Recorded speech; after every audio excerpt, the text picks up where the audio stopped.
โอเคสบายดีทุกคนมื้อนี้แซนดี้ก็สิมาสอนวิธีเติมเงินเข้าแอป Binance ก็คือผ่านแอป BCL เนาะว่าเฮ็ดแนวใดแล้วทุกคนก็มาหน้านี่ของ Binance น่ะเนาะให้คลิกเข้ามานี้หรือว่าเข้ามาบอนนี้ก็ได้ตัวนี้ Wallet แล้วเลือกตัวนี้ Withdraw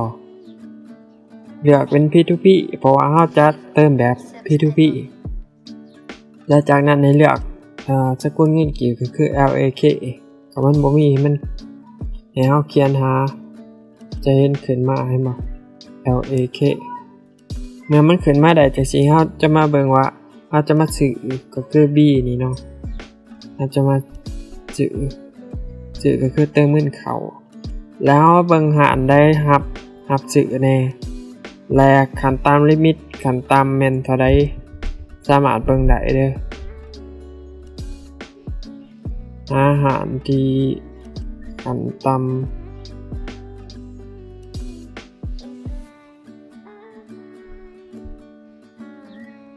เบิ่ง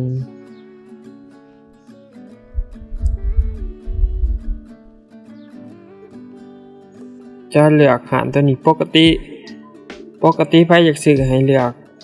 หารตัวสีเหลืองแต่ตอนนี้เฮาเงินบ่พอเขาลิมิตให้ที่1ล้านตัวนี้เริ่มต้นก็คือจะเลือกหารนี้กดซื้อเด้อจากนั้นให้พิมพ์จำนวนเงินใส่จะเห็นตัวนี้มันแสดงข้อมูลให้เบิ่งรายละเอียดบ่รับถ้าซื้อบ่ตรงกับกรณีนี้โอเค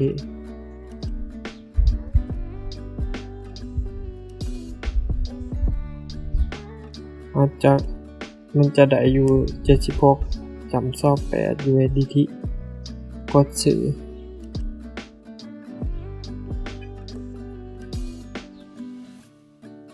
โอเคเสร็จกับเขาก็ไปบัดนี้เขาไปแอปตัวนี้กดให้มันตรงกับสิ่งที่เรากดโตของ Binance จำนวนเงินให้มันตรงกันขอ QR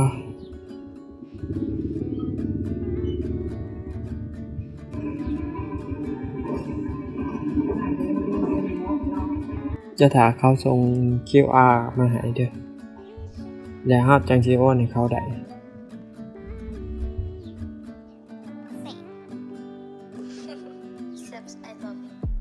ตอนนี้เราบ่เห็นรูปเนาะพิมพ์บอกเขา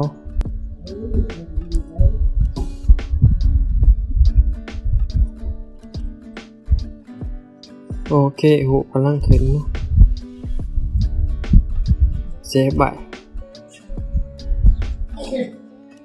จากนั้นเขาไปที่แอปให้เลขที่เราโอนกับตัวไหนมันตรงกันเด้อกดเบิ่งว่ามันถูกบ่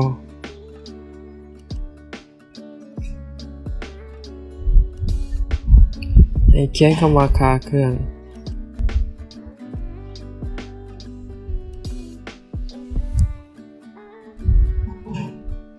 โอเค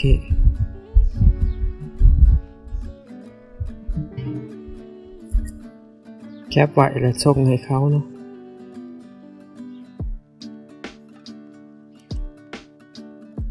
ส่งรูปให้เขาแล้วมาเลือกตัวนี้รายละเอียด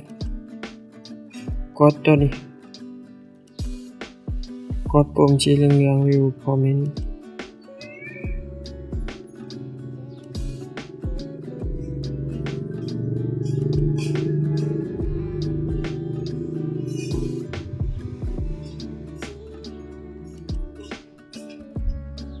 เด็กออก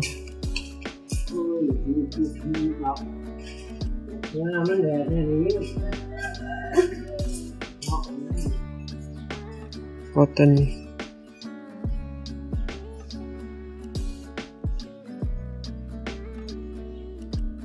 รอถ่า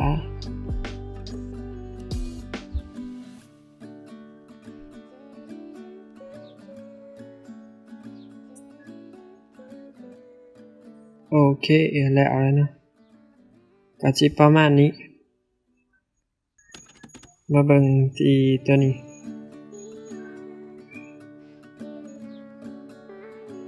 มันมีแจ้งเตือนเข้ามาโอเคก็สิรายละเอียดประมาณนี้และส่วนเบิ่ง wallet นี่ก็เงินเข้าแล้ววังกี้นี่เงินมันบ่มี